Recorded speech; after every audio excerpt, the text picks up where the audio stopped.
અને ધેરફોર આગળના કન્જક્શનની જેમ આ કન્જક્શન પણ સેમ પર્પઝ માટે સેમ મિનિંગ ધરાવે છે. હવે સો એટલે તેથી થાય, ધેરફોર એટલે તેથી થાય, માટે પણ એનો બીજો મિનિંગ છે એ માટે પણ થાય છે. સો ધેરફોર તેથી માટે કારણ અને પરિણામ બતાવે છે.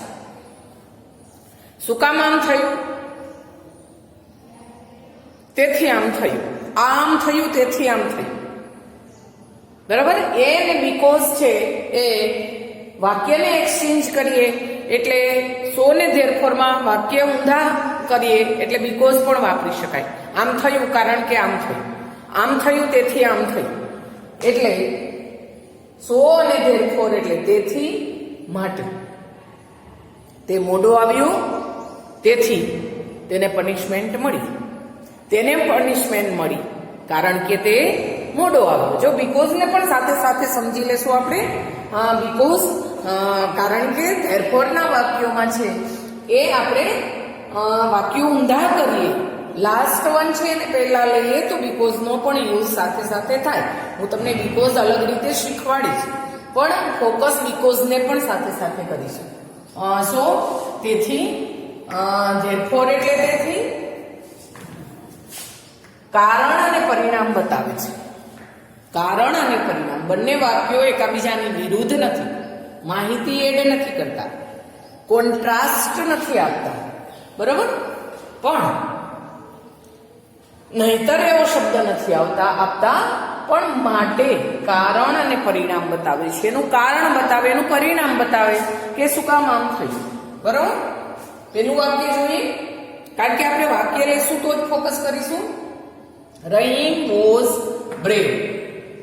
રહીમ બ્રેવ છે, સોરી બ્રેવ હતો. Rahim was brave. બ્રેવ એટલે બહાદુર. રહીમ બહાદુર હતો. બરાબર? એનું પરિણામ શું બતાવે છે? હી કુડ કેચ ધ થીફ. તે ચોરને પકડી શક્યો. રહીમ બહાદુર હતો એટલે અથવા તેથી માટે. અહીંયા એટલે એવો શબ્દ પણ ગુજરાતી વર્ડ્સ પ્રમાણે આવશે. રહીમ બહાદુર હતો એટલે તે ચોરને પકડી શક્યો, માટે તે ચોરને પકડી શક્યો, તેથી તે ચોરને પકડી શક્યો. પરિણામ આપે છે, કારણ બતાવે. રહીમ વોઝ બ્રેવ જો મૂકવાનું તો સેમ સિસ્ટમથી છે. આપણે જેમ એન્ડ મૂકીએ છીએ, જેમ બટ મૂકીએ છીએ, જેમ અધરવાઇઝ મૂકીએ છીએ, એમ જ સો અને ધેરફોર છે એ આપણે મૂકવાના વચ્ચે જ થાય. કશુંય નીકળશે નહીં આમાંથી. પણ આપણે એનું ચૂઝ કરવાની છે પહેલા કે ક્યુ આવે અને પછી એને વાક્યમાં યુઝ કરવાનું છે. યુઝ છે એ સેમ સિસ્ટમથી વિદ્યાર્થી મિત્રો બધા કન્જક્શન છે એ મોટે ભાગે થાય છે અપવાદ બાદ કરતા. બરાબર? તો આપણે એની વાક્ય રચના જોશું. Rahim was brave. રહીમ બહાદુર હતો. સો તેથી he could catch the thief. તેથી તે ચોરને પકડી શક્યો. એટલે તે ચોરને પકડી શક્યો. એ હોશિયાર હતી એટલે તેને જાજા માર્ક્સ આવ્યા. હું ઠોઠ હતી એટલે નાપાસ થઈ. તેથી નાપાસ થઈ, માટે નાપાસ થઈ. હું જોઈ શકતી નથી તેથી લખી શકી નહીં. હું પહોંચી ન શકી તેથી લખી ન શકી. હું બોર્ડને પહોંચી ન શકી તેથી લખી ન શકી.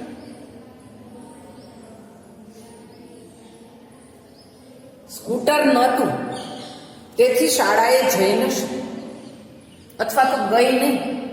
સ્કૂટર નહોતું તેથી શાળાએ ન ગઈ. આમ નહોતું તેથી મેં આમ ન કર્યું. આમ નહોતું, આમ હતું તેથી આમ કર્યું. બરાબર? તેથી એટલે તે મૂંગા છે એટલે બોલી શકતા નથી. તે આંધળા છે એટલે જોઈ શકતા નથી. તે નબળા છે એટલે ચાલી શકતા નથી. તે વૃદ્ધ છે એટલે ખાઈ શકતા નથી. તે વૃદ્ધ છે માટે સાંભળી શકતા નથી. તે નીચા છે માટે પહોંચી શકતા નથી અભેરાય. તે જાડા છે તેથી દોડી શકતા નથી. તે દોડી શકતા નથી કારણ કે તે જાડા છે. તો કારણ કે બીકોઝને પણ આઈડેન્ટિફાય કરતા જશું સાથે સાથે. એટલે આવા બધા વાક્યો હોય જ્યારે તેથી એટલે કે નહીં એટલે અને માટે એવા શબ્દો જ્યારે સ્પીચમાં આવે ત્યારે કંજક્શન ધેરફોર અને સોનો ઉપયોગ થાય છે. આ બધા જ વાક્યોને તમે ઉલટાવો એટલે કારણ કે થશે. તે આંધળા છે એટલે જોઈ શકતા નથી. તે જોઈ શકતા નથી કારણ કે તે આંધળા. તે ખાઈ શકતા નથી કારણ કે તે જાડા છે. તે દોડી શકતા નથી કારણ કે તે ફેટ છે, તે જાડા છે.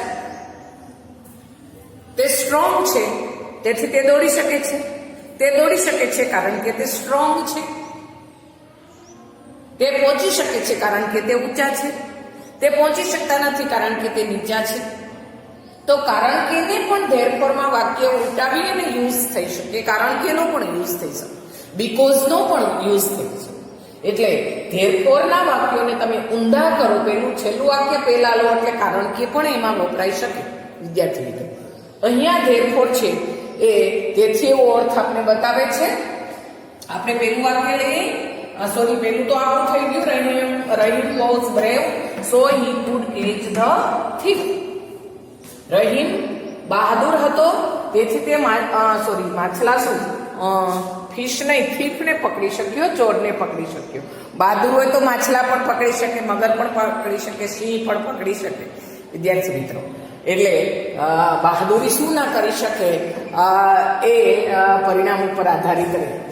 પછીનું second sentence is he is strong.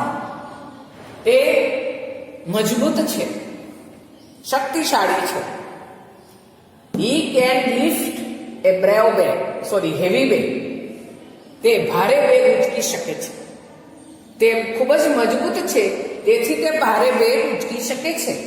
કશું ફેરફાર નથી કરવાનો, વચ્ચે ધેરફોર મૂકી દેવાનો.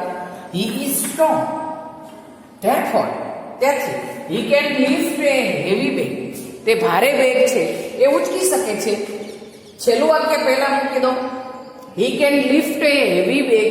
તે ભારે બેગ ઉચકી શકે છે બીકોઝ કારણ કે હી ઇઝ સ્ટ્રોંગ. તે મજબૂત છે. અહીંયા પેલું વાક્ય મૂકી દો છેલ્લા વાક્યને પહેલા. He could catch the thief. તે ચોરને પકડી શક્યો because Rahim could catch the thief. Rahim ચોરને પકડી શક્યો બીકોઝ આ હીને અહીંયા લગાડી દેવાનું કારણ કે નામ પહેલા આવે. કોઈ દિવસ પહેલા સર્વનામ અને પછી નામ ના આવે. એટલે અહીંયા ઈ ઉપરાણું છે તો આપણે રહીમને ત્યાં મૂકી દેવાનું. Rahim could catch the thief. Rahim થીફને પકડી શક્યો બીકોઝ કારણ કે અહીંયા પાછું હી લગાડવાનું. He was brave. તે બહાદુર હતો. આ વાક્યને ઉલટાવી નાખશો એટલે બીકોઝ નો ઉપયોગ આપણે કરી શકીએ. આપણે બીકોઝ ને અલગ રીતે શીખીશું. પણ નાવ અત્યારે આપણે એને કનેક્ટ કરતા જઈએ બીકોઝ ને. ધેરફોરમાં because it is very easy to apply the because and therefore. So that the third one, he was guilty. Guilty એટલે ગુનેગાર. તે ગુનેગાર હતો. The king put him in prison. Prison એટલે જેલ. તેથી રાજાએ તેને જેલમાં નાખ્યો. He was guilty. તે ગુનેગાર હતો. The king put him in prison. રાજાએ તેને જેલમાં નાખ્યો. તે ગુનેગાર હતો. તેથી therefore the king put him in a prison. He was guilty. તે ગુનેગાર હતો. શું? તેથી the king put him in prison. રાજાએ તેને જેલમાં નાખ્યો. હવે ઊંધું વાક્ય લઈએ. the king put કોણ છે તો કે he, તો હિમ જ રહેશે. the king put him in prison because કારણ કે he was guilty. તે ગુનેગાર હતો. The king put him in prison because he was guilty. તે ગુનેગાર હતો. He was guilty. તે ગુનેગાર હતો. શું? તેથી the king put him in prison. રાજાએ તેને જેલમાં નાખ્યો. આમ હતો એટલે આમ કર્યું. Now fourth one, it is raining. વરસાદ વરસે છે. It is raining. વરસાદ વરસે છે. Schools are closed. શાળાઓને બંધ કરી દેવામાં આવી. It is raining. It is corona also. Here we can put it is corona. કોરોનાને કારણે it is COVID-19. COVID-19 ને કારણે schools are closed for student. વિદ્યાર્થીઓ માટે શાળા બંધ કરી દેવામાં આવી. કોરોના વાયરસને કારણે શાળા બંધ કરી દેવામાં આવી. બધી શાળાઓને ક્લોઝ કરી દેવામાં આવી. અહીંયા રેનિંગ છે, ઇટ ઇઝ રેનિંગ, વરસાદ વરસે છે. સો સ્કૂલ્સ આર ક્લોઝડ, તેથી શાળાઓ બંધ કરી દેવામાં આવી. હવે આ છેલ્લું વાક્ય પહેલા લેશું તો બી થશે, પણ આપણે સો વાપરી નહીં શકીએ, આપણે બીકોઝ વાપરવાનું. સ્કૂલ્સ આર ક્લોઝડ, શાળાઓ બંધ છે, શાળાઓને બંધ કરી દેવામાં આવી. બીકોઝ કારણ કે ઇટ ઇઝ રેનિંગ, કારણ કે વરસાદ વરસે છે. It is raining, therefore schools are closed. વરસાદ વરસે છે, તેથી શાળાઓ બંધ કરી દેવામાં આવી. શાળાઓ બંધ કરી દેવામાં આવી બીકોઝ કારણ કે ઇટ ઇઝ રેનિંગ, વરસાદ વરસે છે. Now fifth one is it was very hot. ખૂબ ગરમી હતી. ઇટ વોઝ વેરી હોટ, ખૂબ ગરમી હતી. હી રિમૂવ્ડ હિઝ કોટ. તેણે તેનો કોટ કાઢી નાખ્યો. રિમૂવ્ડ મીન્સ કાઢી નાખ્યો. તેણે તેનો કોટ કાઢી નાખ્યો. તો ઇટ વોઝ વેરી હોટ, ખૂબ જ ગરમી હતી. સો તેથી હી રિમૂવ્ડ હિઝ કોટ. તેણે તેનો કોટ કાઢી નાખ્યો. ખૂબ ગરમી હતી, તેથી તેણે તેનો કોટ કાઢી નાખ્યો. તેણે તેનો કોટ કાઢી નાખ્યો બીકોઝ કારણ કે ઇટ વોઝ વેરી હોટ, કારણ કે ખૂબ જ ગરમી હતી. તેણે તેનો કોટ કાઢી નાખ્યો because it was very hot, કારણ કે ખૂબ ગરમી હતી. therefore અને so એટલે, તેથી, માટે, એવા પર્પસ માટે વપરાય છે. સિસ્ટમ શું? તો કે કશુંય કાઢ્યા વગર બે વાક્યની વચ્ચે સો આપ્યું હોય તો સો અને ધેરફોર આપ્યું હોય તો ધેરફોર એ મૂકી દેવાનું થાય વિદ્યાર્થી મિત્રો. પણ સો અને બીકોઝ બંને આપ્યા હોય ત્યારે આપણે કારણ અને પરિણામ છે એ ધ્યાને લેશું. એન્ડ આપેલું હશે કારણ કે કૌંસમાં આપણે 2 કે 3 કન્જક્શન આપ્યા હશે. આપણે પહેલા ચૂઝ કરવાનું અને પછી યુઝ કરવાનું. યુઝ કરવાની મેથડ બધાની સેમ છે. And, but, otherwise, therefore, so same. વચ્ચે વચ્ચે મૂક દેવાનું.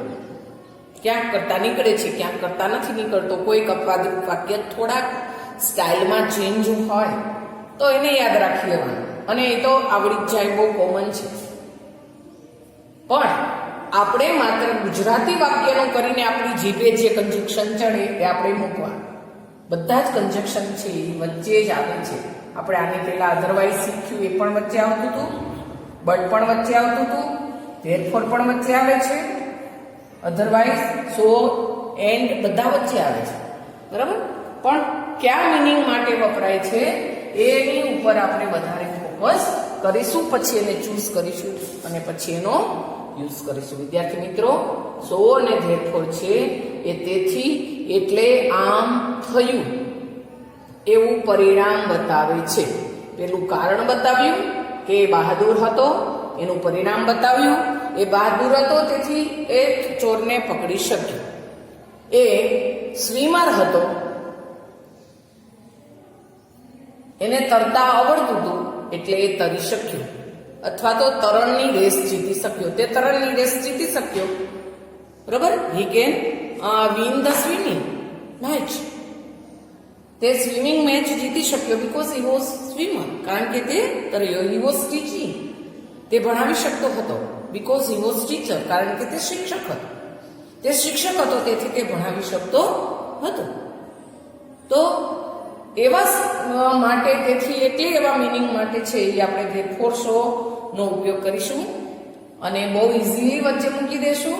માત્ર ગુજરાતી કરી અને આવા કન્જક્શનનો ઉપયોગ આપણે કન્જક્શન માત્ર ગુજરાતી વાક્યનું કરી લેશો એટલે ગુજરાતીમાં જે કન્જક્શન તમારી જીભે આવશે એ જ કન્જક્શન ઇંગ્લિશમાં તમારે મૂકી દેવાનું થશે. આશા રાખું વિદ્યાર્થી મિત્રો, સો અને ધેરફોર કન્જક્શન છે એ તમને સરસ રીતે સમજાઈ ગયું હશે. આવજો બેટા.